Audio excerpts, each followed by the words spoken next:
नमस्ते and welcome. मैं Kesaram, assistant professor राजनीति विज्ञान, राजकीय महाविद्यालय बाड़मेर। आज की हमारी चर्चा का जो विषय है वो है अमेरिका का सर्वोच्च न्यायालय।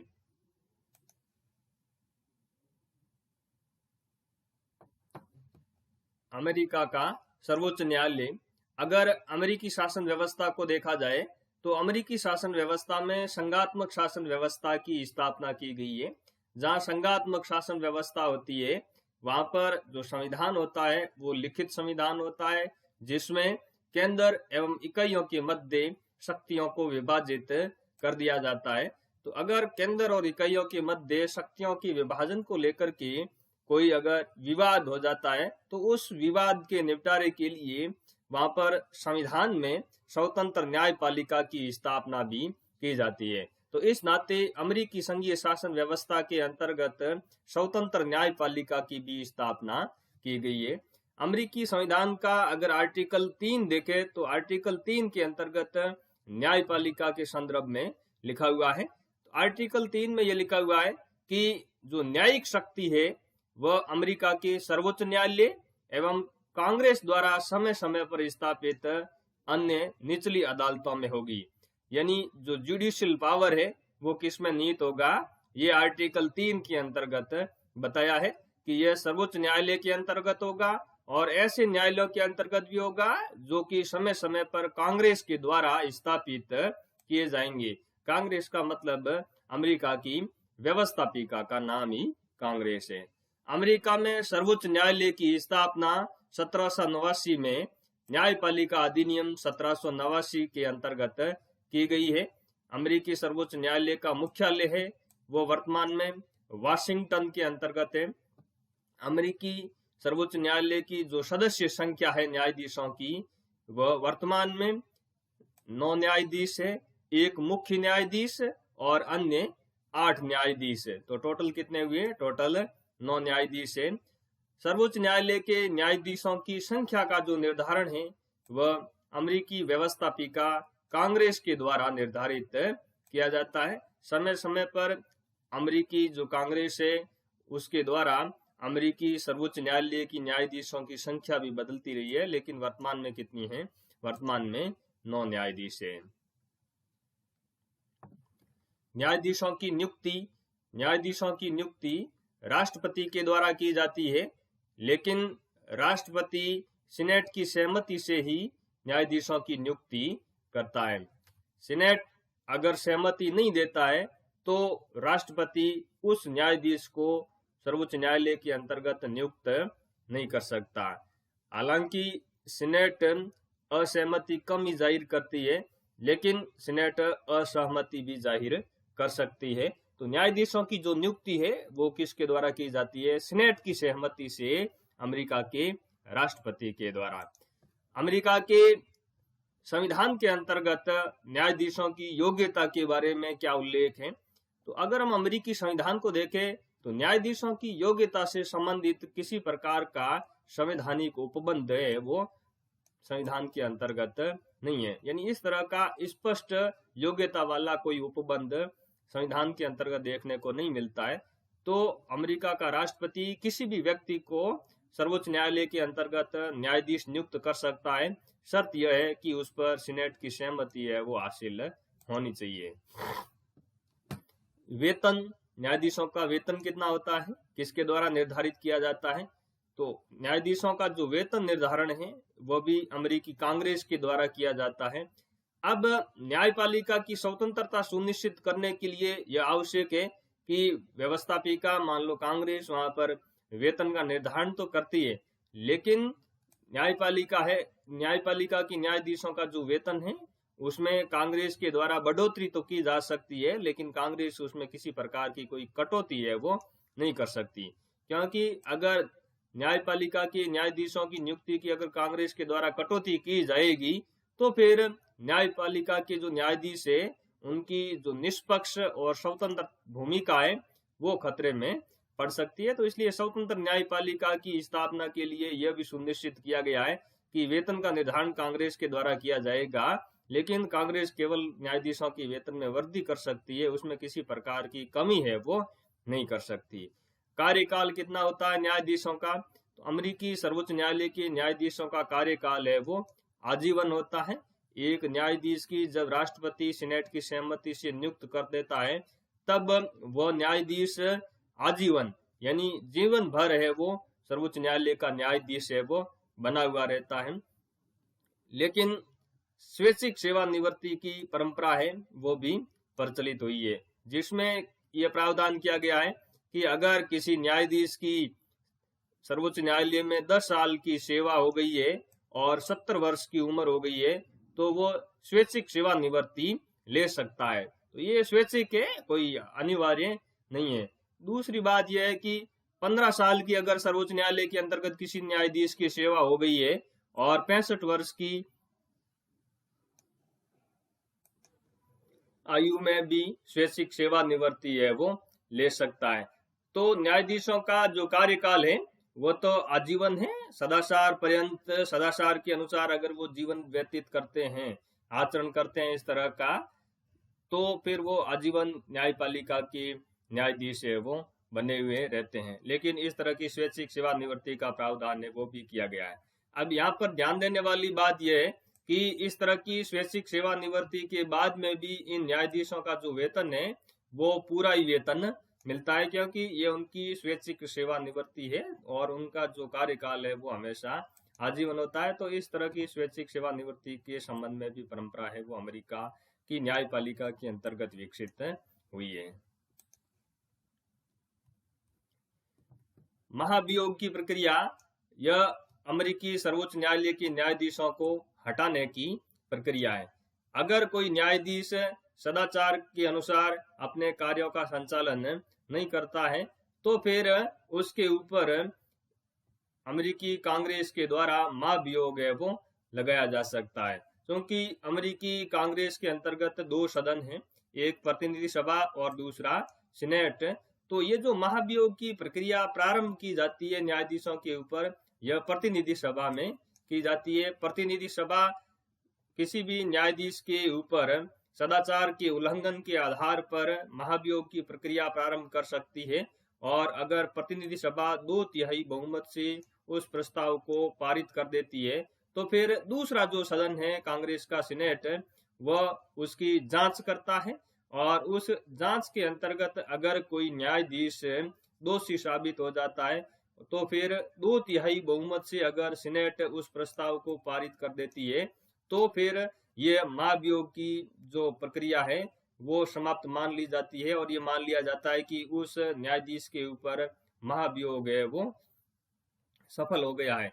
लेकिन इस तरह की जो प्रक्रिया है महाभियोग की प्रक्रिया, ये न्यायाधीशों को हटाने की प्रक्रिया, यह बहुत ही जटिल प्रक्रिया है। हम देखते हैं कि प्रतिनिधि सभा का 2/3 बहुमत, फिर सीनेट की जांच और फिर सीनेट का 2/3 बहुमत, यह बहुत ही जटिल प्रक्रिया होने के कारण न्यायाधीशों को हटाना इतना आसान नहीं है। तो सर्वोच्च न्यायालय के जो न्यायाधीश है अमेरिका के अंतर्गत, उनको हटाने की प्रक्रिया क्या है? महाभियोग की प्रक्रिया है। सर्वोच्च न्यायालय का एकमात्र न्यायाधीश जिस पर अब तक महाभियोग लाया गया है वो है सैमुअल चेज। सैमुअल चेज के ऊपर महाभियोग लाया गया था, प्रतिनिधि सभा ने उसको पारित भी कर दिया था, लेकिन सीनेट के अंतर्गत सैमुअल चेज है वो निर्दोष साबित हो गया था। तो सर्वोच्च न्यायालय का एकमात्र न्यायाधीश जिस पर महाभियोग लाया गया वो सैमुअल चेज था, लेकिन ऐसा कोई न्यायाधीश नहीं है जिस पर महाभियोग जो है वो सफल हो गया था, यानी महाभियोग का प्रस्ताव है वो अंतिम रूप से पारित हो गया था। तो ऐसा कोई न्यायाधीश नहीं है।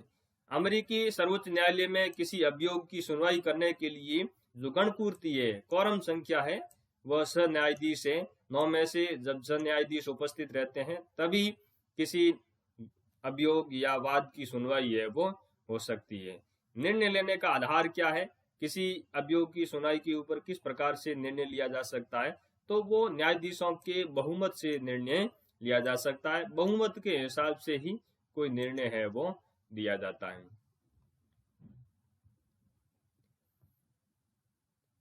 अब सर्वोच्च न्यायालय का क्षेत्राधिकार क्या है? सर्वोच्च न्यायालय के क्षेत्राधिकार के ऊपर भी चर्चा करेंगे। पहला जो क्षेत्राधिकार है सर्वोच्च न्यायालय का वो है उसका प्रारंभिक क्षेत्राधिकार। प्रारंभिक क्षेत्राधिकार या ओरिजिनल ज्यूरिसडिक्शन, इसका क्या मतलब होता है? इसका मतलब ये होता है कि इसमें ऐसे केस या अभियोग आते हैं जिनकी सुनवाई केवल और केवल सर्वोच्च न्यायालय ही कर सकता है, तो वो सर्वोच्च न्यायालय का प्रारंभिक क्षेत्राधिकार कहलाता है। तो ऐसे कौन से मामले हैं जिसका अमेरिका के सर्वोच्च न्यायालय को प्रारंभिक क्षेत्राधिकार है? जिस वाद में एक पक्ष, अगर कोई राजदूत हो, वाणिज्य दूत हो या कोई विदेशी प्रतिनिधि हो, तो फिर उस वाद की सुनवाई है वो अमेरिका का सर्वोच्च न्यायालय ही करेगा। या ऐसा कोई केस जिसमें एक पक्ष है वो अमेरिकी संघ हो या कोई राज्य हो या एक से अधिक कोई राज्य हो, तो उस मामले की सुनवाई भी किसके द्वारा की जाएगी? अमेरिका के सर्वोच्च न्यायालय के द्वारा ही की जाएगी। तो ये दोनों ऐसे वाद है जिसमें अमेरिका के सर्वोच्च न्यायालय को प्रारंभिक क्षेत्राधिकार प्राप्त है। दूसरा जो क्षेत्राधिकार है अमेरिका की सर्वोच्च न्यायालय का, वो है अपीलीय क्षेत्राधिकार। अपीलीय क्षेत्राधिकार का मतलब ये होता है कि निचली अदालतों ने जो निर्णय दिए उसके खिलाफ ऊपरी अदालत के अंतर्गत उसको चुनौती देना, अपील करना। तो ये अपीलीय क्षेत्राधिकार के अंतर्गत अमेरिका में भी निचली अदालतें हैं और निचली अदालतों के निर्णयों को अमेरिका के सर्वोच्च न्यायालय के अंतर्गत चुनौती दी जा सकती है। जैसे अमेरिका में अगर संघीय स्तर पर हम देखें तो वहां पर जिला न्यायालय भी है, सर्किट कोर्ट ऑफ अपील भी है। इसके अलावा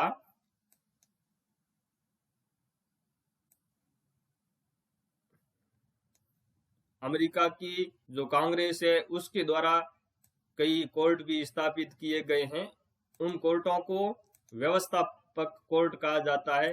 तो उनके निर्णयों के खिलाफ भी अमेरिका के सर्वोच्च न्यायालय के अंतर्गत चुनौती दी जा सकती है। तो इस तरीके से निचली अदालतों के निर्णयों के खिलाफ अपीलीय क्षेत्राधिकार सर्वोच्च न्यायालय को प्राप्त है। इसके अलावा अमेरिका के जो राज्य है उन राज्यों में भी अपने उच्च न्यायालय स्थापित किए गए हैं।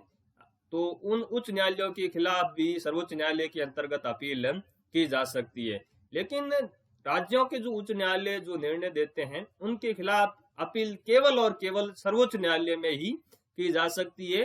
अन्य किसी अमेरिका के संघीय न्यायालय में इन उच्च न्यायालयों के खिलाफ अपील नहीं की जा सकती। जैसे उच्च न्यायालय के निर्णयों को जो संघीय न्यायालय जिला न्यायालय है उसमें चुनौती नहीं दी जा सकती। जैसे संघीय न्यायालय सर्किट कोर्ट ऑफ अपील है अमेरिका में, उसमें चुनौती नहीं दी जा सकती। जैसे व्यवस्थापक कोर्ट है उसमें चुनौती नहीं दी जा सकती। लेकिन कहाँ चुनौती दी जा सकती है? केवल और केवल अमेरिका के सर्वोच्च न्यायालय के अंतर्गत ही राज्यों के उच्च न्यायालयों के निर्णयों के खिलाफ चुनौती दी जा सकती है। ये बहुत ही महत्वपूर्ण भूमिका है अमेरिका के सर्वोच्च न्यायालय की कि संविधान की व्याख्या करने का जो अधिकार है, जो पावर है, वो किसको दिया गया है? वो अमेरिका के सर्वोच्च न्यायालय को ही दिया गया है। इसलिए अमेरिका के सर्वोच्च न्यायालय को अमेरिकी संविधान का संरक्षक यानी गार्जियन भी माना जाता है। परामर्श का क्षेत्राधिकार यह अमेरिका के सर्वोच्च न्यायालय के पास में नहीं है। परामर्श देने का कार्य किसी भी रूप में अमेरिका का सर्वोच्च न्यायालय है वो नहीं करता। जैसा कि हम देखते हैं कि भारत की जो सर्वोच्च न्यायपालिका है उसके पास में परामर्शीय क्षेत्राधिकार होता है, वो राष्ट्रपति को परामर्श देने का काम करता है। जैसे अगर कनाडा का सर्वोच्च न्यायालय को देखें तो कनाडा का सर्वोच्च न्यायालय वहां के गवर्नर जनरल को सलाह देने का काम करता है, परामर्श देने का काम करता है किसी विधि के प्रश्न पर। तो इस तरह का भारत की सर्वोच्च न्यायपालिका और कनाडा की सर्वोच्च न्यायालय के पास में जो परामर्श का क्षेत्राधिकार है वो अमेरिका के सुप्रीम कोर्ट के पास में नहीं है। यह ध्यान रखने योग्य बात है। प्रतियोगी परीक्षा में इस तरह का क्वेश्चन है वो पूछा जा सकता है। नेक्स्ट, न्यायिक पुनरावलोकन की शक्ति, जुडिशियल रिव्यू। जुडिशियल रिव्यू या न्यायिक पुनरावलोकन की जो शक्ति है वो अमेरिकी सर्वोच्च न्यायालय की बहुत ही महत्वपूर्ण शक्ति है, या यूं कहे कि अमेरिका की न्यायपालिका की एक बहुत ही महत्वपूर्ण शक्ति है, जिसके आधार पर किसी कानून या नियम की संवैधानिकता की जांच है वो की जाती है। अब जुडिशियल रिव्यू क्या होता है? जुडिशियल रिव्यू का मतलब ये होता है कि मान लो संविधान है और उस संविधान के अंतर्गत कई तरह के उपबंध कर दिए जाते हैं, लेकिन जो फिर कानून बनाने का जो कार्य है वो व्यवस्थापिका के पास में होता है। उसको लागू करने का काम वो कार्यपालिका के पास में होता है। कभी कभी अध्यादेश के माध्यम से या किसी नियम उपनियम के माध्यम से भी कार्यपालिका है वो भी आदेश जारी करती है, वो भी कानून के रूप में ही कुछ समय तक लागू रहता है। और न्यायपालिका का जो काम होता है वो संविधान की व्याख्या करना होता है।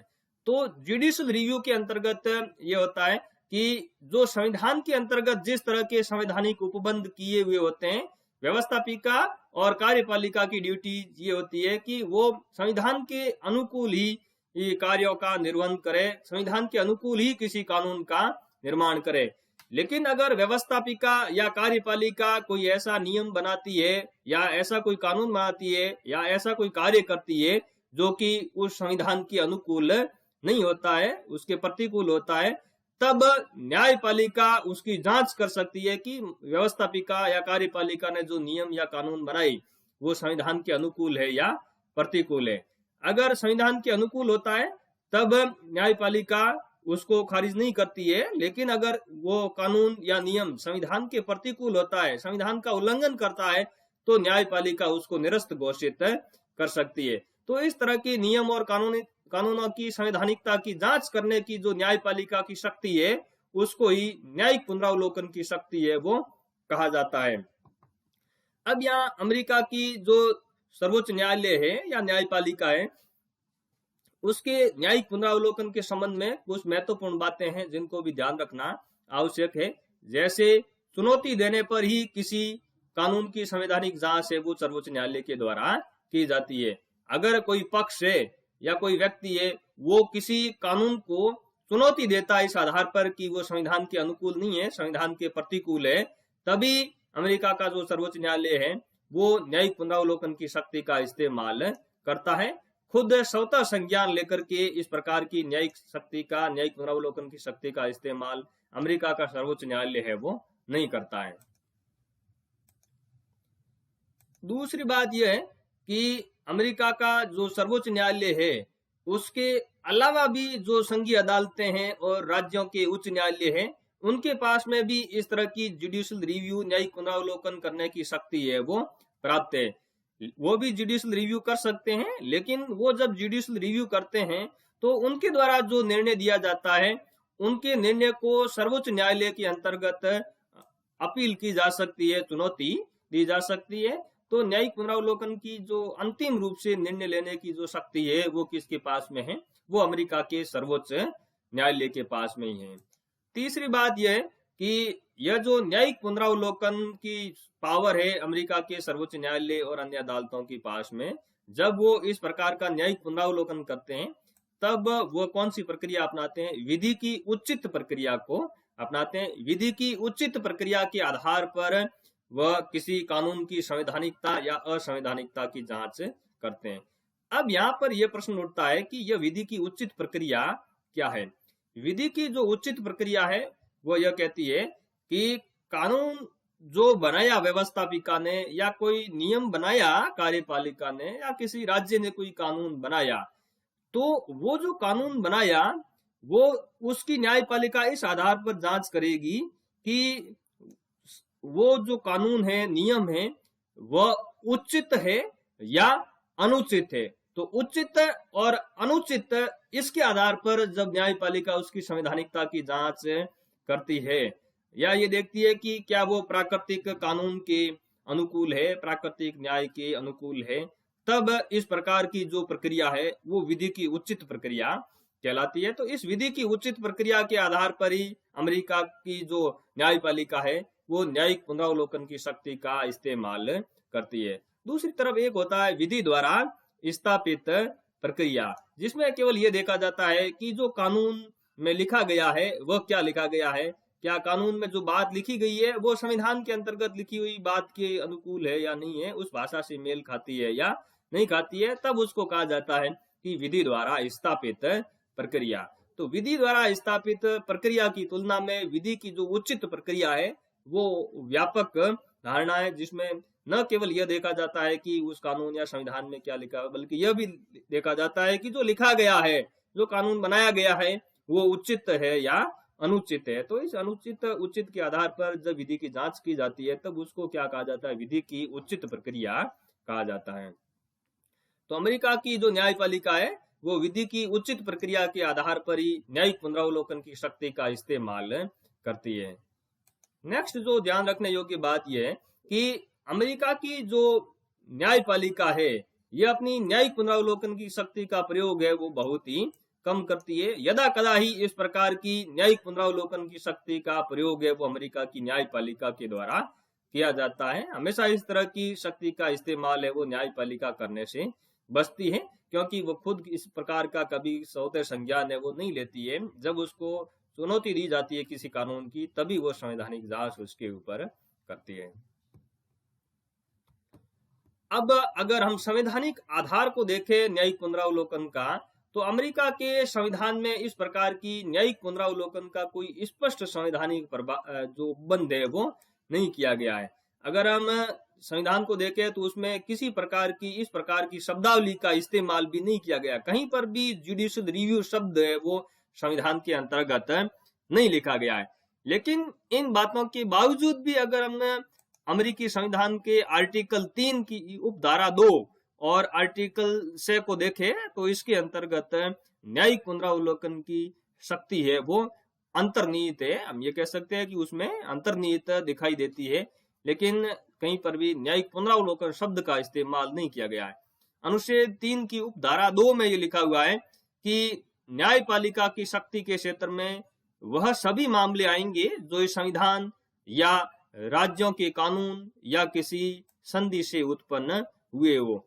यानी अमेरिका के संविधान से संबंधित कोई मामला हो या राज्यों के कानून से संबंधित कोई मामला है हो, या किसी राज्य ने कोई संधि की है या संघ ने कोई संधि की है, उस संधि के माध्यम से किसी प्रकार का कोई केस उत्पन्न हुआ हो तो वो किसके दायरे में आएगा? वो न्यायपालिका की शक्ति के दायरे में आएगा। ऐसा लिखा हुआ है आर्टिकल 3 की उपधारा 2 में।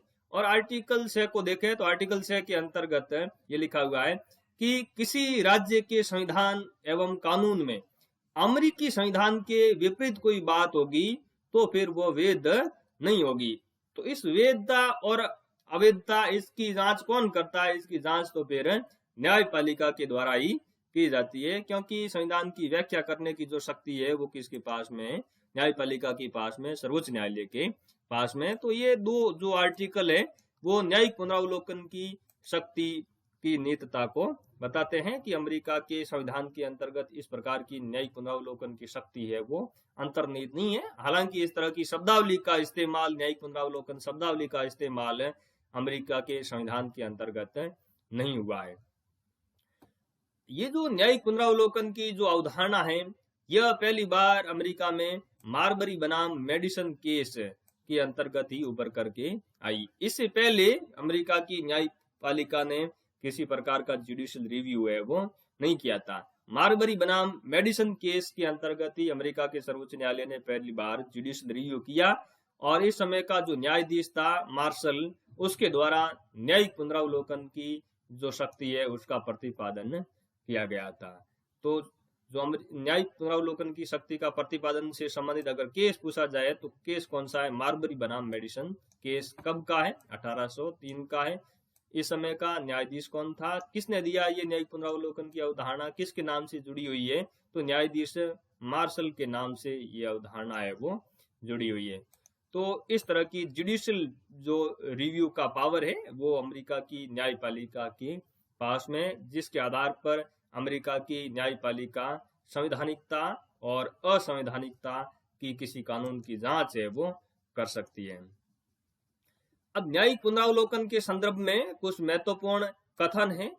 जस्टिस हुज ने ये कहा है कि अमेरिकी जनता है वो संविधान के अधीन तो अवश्य रहती है, लेकिन संविधान वही है जो कि न्यायाधीश कहते हैं। यहाँ संविधान शब्द है, तो अमेरिकी जनता संविधान के अधीन तो अवश्य है, लेकिन संविधान क्या है? संविधान वही है जो न्यायाधीश कहते हैं। तो यह किस बात का संकेत करता है? यह सर्वोच्च न्यायालय की या न्यायपालिका की जो न्यायिक पुनरावलोकन की शक्ति है उसकी तरफ इशारा करता है। जस्टिस फ्रैंकफर्टर ने तो यह कहा कि सर्वोच्च न्यायालय ही संविधान है। लास्की एवं रोगन, ये अमेरिका की जो सर्वोच्च न्यायालय है उसकी न्यायिक पुनरावलोकन की शक्ति को इतना विस्तृत मानते हैं कि वो सर्वोच्च न्यायालय को कांग्रेस का तीसरा सदन तक भी कह देते हैं, थर्ड चैम्बर ऑफ कांग्रेस। तो सर्वोच्च न्यायालय को कांग्रेस का तीसरा सदन भी कहा जाता है। क्यों?